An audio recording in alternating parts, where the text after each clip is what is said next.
Hello everyone, আসসালামু আলাইকুম। কেমন আছেন সবাই? আলহামদুলিল্লাহ ভালো আছি। আবারও চলে আসলাম প্রতিদিনের মতো নতুন একটি ব্লগ ভিডিও নিয়ে।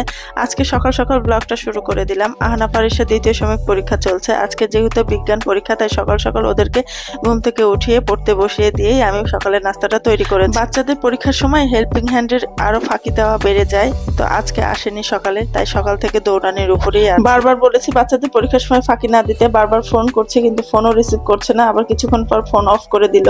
এখন বলি আজ দুপুরের জন্য কি কি রান্না করব।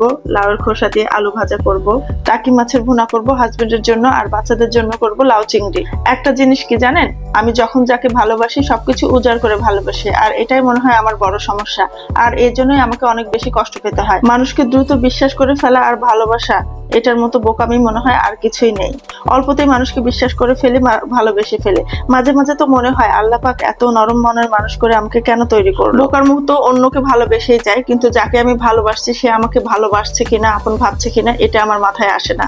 আসলে কাছের মানুষ বলেন, ভালোবাসার মানুষ বলেন, বা কাছের কোনো আত্মীয় বলেন, যতক্ষণ স্বার্থ থাকবে ততক্ষণ আপনার পিছে থাকবে, মিষ্টি মিষ্টি কথা বলবে, স্বার্থ ফুরালে আবার ছুঁড়ে ফেলে দেবে। একবারও মনে করবে না যে আপনি তার জন্য কি না করলেন। কথা কথায় আমি কিন্তু টাকি মাছগুলা ভেজে নিয়েছি। এই টাকি মাছকে আমার হাজবেন্ড চ্যাং মাছ বলে, মানে এই এলাকায় চ্যাং মাছ বলে ডাকে সব। টাকি মাছটা আমি পেঁয়াজ বেশি করে দিয়ে ভুনা করব, তাই আমি পেঁয়াজ, কাঁচামরিচ, তেল দিয়ে ভেজে নিয়ে তো লবণ দিয়ে দিলাম পেঁয়াজটা নরম হওয়ার জন্য। এখন আমি খুব সামান্য পরিমাণ রসুন বাটা দিলাম। রসুন বাটা দিয়ে আমি একটু নাড়াচাড়া করে রসুনের কাঁচা গন্ধটা দূর হলে তখন হলুদ আর সামান্য মরিচের গুঁড়া দিলাম। আর যে গরম পড়েছে, রান্নাঘরটা যেন একটা তপ্ত ওভেন হয়ে আছে, তাই ফ্যান চালিয়ে রান্না করছিলাম। এর জন্য প্যানে যা দিচ্ছি তাতে ধোয়া ক্যামেরার দিকে উড়ে আসছে। মশলাটা দেওয়ার পরে সামান্য পানি দিয়েছিলাম, পানি দিয়ে এই তো ঢেকে রেখেছিলাম। এখন পানিটা শুকিয়ে গেছে, মশলাটা ভুনা ভুনা করে নিয়ে অল্প একটু আবার পানি দিয়ে দিলাম। এই পানিতেই মাছটা আমি কষি। মাছটা কষানো হয়ে গেলে আমি ঝোলের জন্য পর্যাপ্ত পরিমাণে পানি দিয়ে দিব। কেউ যদি আমার জন্য হাঁটু পানিতে নামে, আমি তার জন্য গলা পানিতে নামি।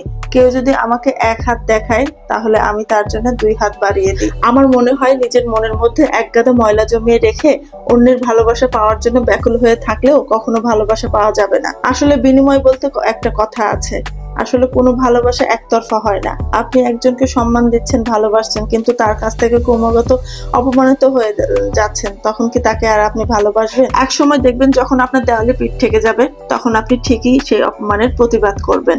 কাউকে যতটুকু ভালোবাসা দিবেন ততটুকু ভালোবাসা ফেরত পাবেন, এই কথাটা একদম ফাঁকিবাজি একটা কথা, পুরাই মিথ্যা কথা। আমি নিঃস্বার্থভাবে অনেক মানুষকে ভালোবেসে দেখেছি, তারা আমাকে কোনোদিন কিছু দেয়নি, কোনো উপকার করেনি, কোনো ভালোবাসা দেয়নি, তারপরও আমি মন খারাপ না করে নিঃস্বার্থভাবে তাদেরকে শুধু দিয়ে গেছি।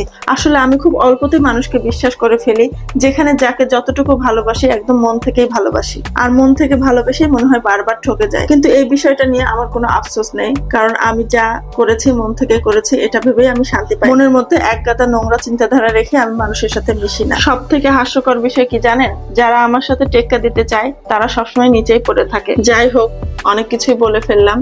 এখন আমি এই তো লাউ চিংড়ি রান্নাটাও শেষ করে ফেললাম। এদিকে সন্ধ্যার পর হাজবেন্ড বাজারের দিকে গিয়েছিল, রাইস কুকার নিয়ে এসেছে, আমাকে জিজ্ঞাসা না করে এনেছে। অলরেডি আমি একটা রাইস কুকার ব্যবহার করছি 5 বছর যাবত, যদিও পুরাতন হয়ে গেছে তাও চলে এখনো।